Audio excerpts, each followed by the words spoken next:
If you're not creating your own YouTube channel, your own YouTube TV shows, you're making a huge mistake. And I'm glad you started with YouTube because I'm on my YouTube platform soapbox and spend as much as you can on YouTube today.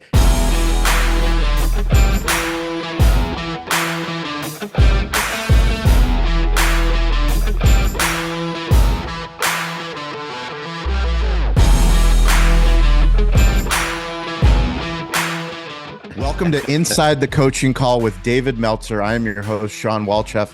I own restaurants in San Diego. I've been working with David Meltzer to turn my restaurant business into a media business. It's been 4 years that we've been working together, publishing these Inside the Coaching Calls on the number one topic, which we love to discuss, which is the stage theory. So I have 15 minutes. I've got very limited time with David, but we wanted to bring you inside the coaching call, talk about the current state of the stage theory. So first of all, let's set the stage. What is the stage theory, David Meltzer?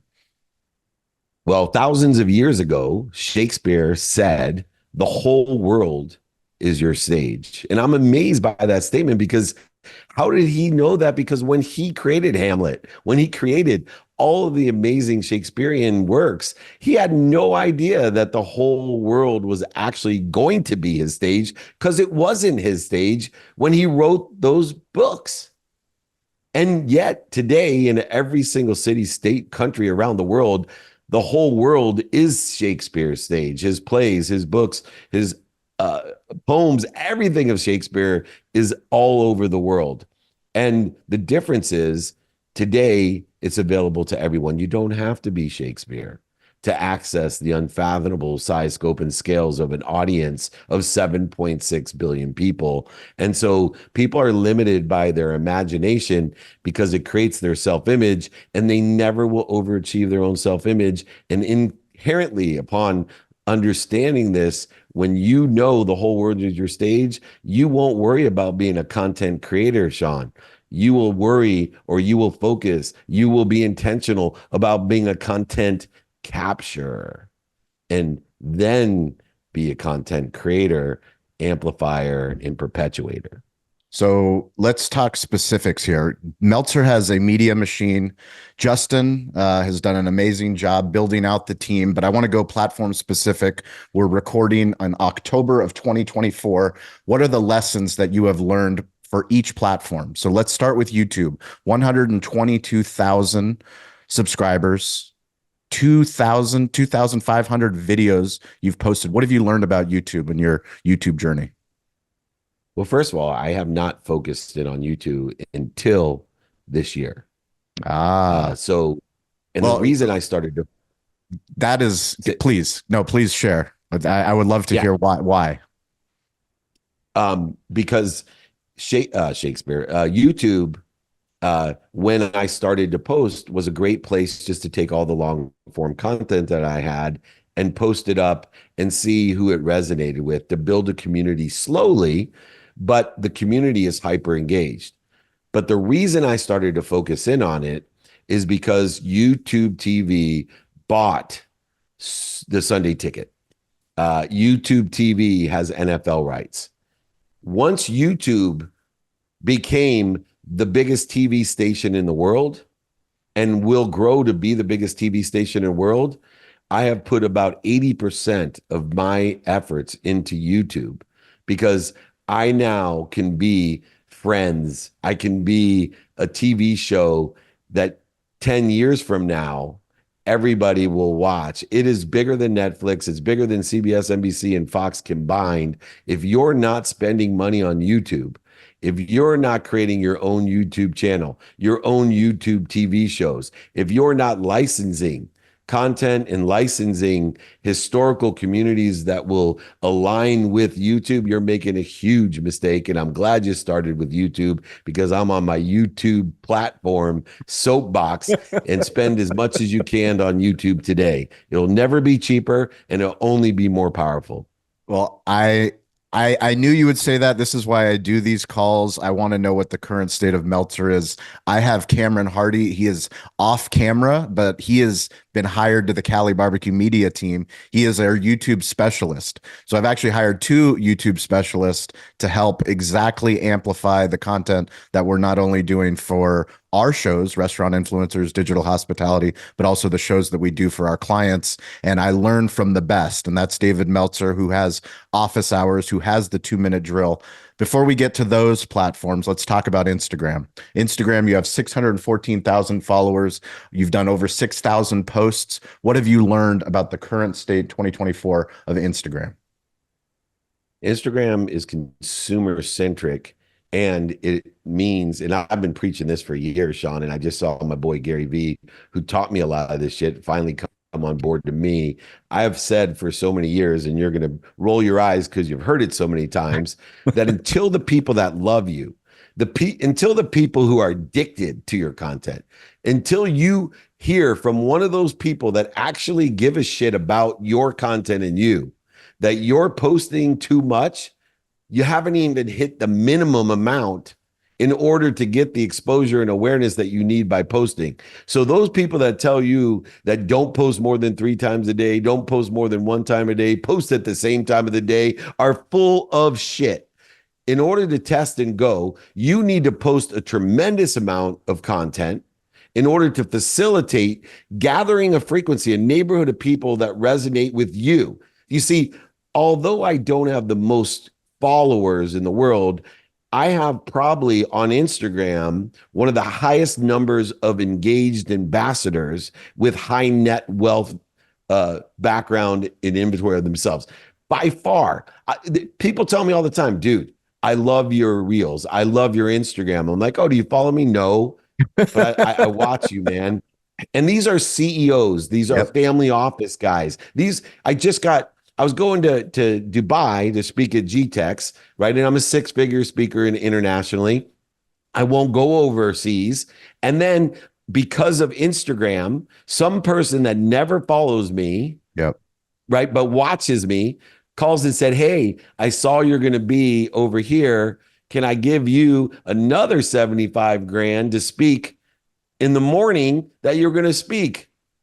No problem. I was like, oh, I guess Instagram pays for itself if you got the right ambassadors, if you got the right people that actually give a shit about you instead of, literally blowing smoke up your ass. I follow you. Can I take a selfie with you? Look, I love that. That boosts my ego. I always say it's my one a day. If I can get one person a day to come up to me and say, thank you so much. I love your content. Can I get a selfie? One a day, I'm super stoked. But that's not going to feed my kids. What's going to feed my kids is to provide content that resonates with people that are at my frequency, my neighborhood, ambassadors that are going to buy from me and sell for me, that are going to help each other and know people that can help each other to make a lot of money, help a lot of people, and have a lot of fun. That's what gets it done, Shawn.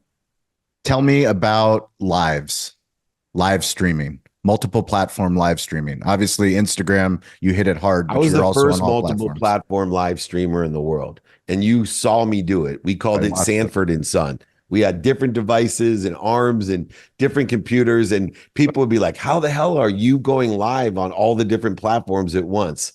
Because I had to have one device per platform. Yep. Right. And that was including Clubhouse with it, Yep. StreamYard, every IG, TikTok. I got today.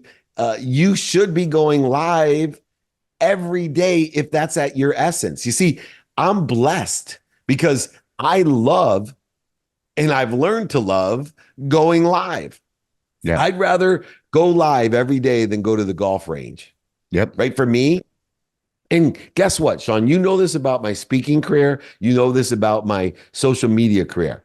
I have been live when I started, just like speaking, with 2 or 3 people. Yeah. And when I stuck to it and learned to love what I do, life told me all the secrets. But now I get thousands of people concurrently and non-concurrently, thousands of people live. Then I capture it under the stage theory, modify it, amplify it, and perpetuate it. And so why not go live? If you're going to create content anyways, why not do it live? then go ahead and modify it, amplify it, and perpetuate. You get 4 for 1. It's just math. Plus, you really get to let people feel your energy, your frequency. So many people come up to me and go, I love your lives, man. I love it. Because why? Because it's me. I can answer questions. I can tell people, here's my book. Look, for your whole community, everybody, all the time, email me, david@dmeltzer.com. David@dmeltzer.com. I will give you my book. I will sign it, pay for shipping in the book, because I know it'll impact and empower you in some divine direction to allow you to overcome some divine detour and allow divine time to accelerate to where you want to be or better. That's a quantitative value that everybody wants in their lives, and it's free from me, David@dmeltzer.com. What have you learned about video podcasting? Video podcasting, a lot. I've done thousands of interviews on podcasts. I have 1,950 of entrepreneurs, the Playbook alone, of the biggest billionaires, millionaires, entrepreneurs, celebrities, and athletes and entertainers. I'm basically the Napoleon Hill of podcasting. And what I've learned is the common denominator of successful people, passionate, purposeful, and profitable people, is a desire that they must be what they can be. Whether you're a tiny little barbecue in Spring Valley, California, which is, by the way, in San Diego, or you are Matt Higgins at RSE Ventures, or you are John Hennessy at Alphabet, or you're Marshall Falk, the Hall of Fame running back, or Warren Moon, Troy Aikman, Steve Young, Evander Holyfield, Lennox Lewis, or whoever you are, the common denominator is very simple, and I learn it through my podcast. It's simply the desire that you must be what you can be. And so I'm looking for the light, the love, and the lessons in people that have tested over time the desire that they must be what they can be, and taking those lessons from people that have a hypnotic resonance, a constant, consistent, persistent repetition that becomes annoying to people, right? Remember, the most annoying thing about content is, one, it needs to be honest, and two, it needs to be repetitive. And those are two very annoying qualities. So if you are afraid of being annoying, don't do content, because you got to be truthful and you got to be repetitive. Before I let you go, I can't let you go without why repetitive. I think it's one of the most difficult things. You teach me about lessons and stories. You say, find the story, find the lesson, and become a comedian and work on that joke.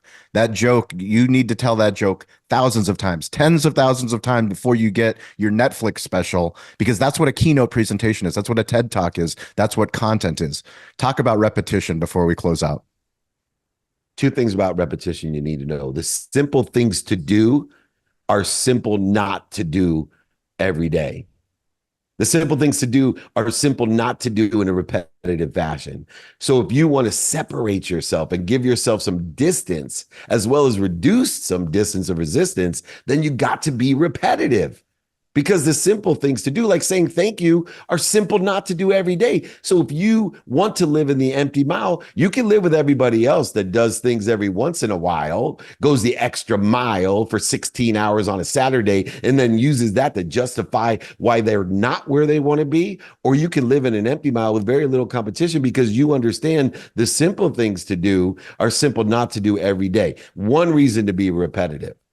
The second reason to be repetitive is that if you are consistent every day, repetitive every day, and persistent without quit in learning to love what you don't like and don't love, or learning to love what other people don't like or don't love, like going live, for example.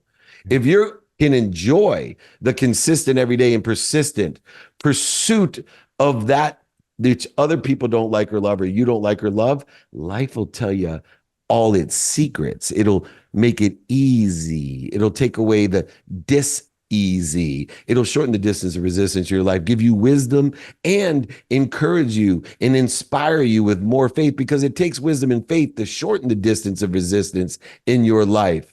And what I want people to know is, be annoying.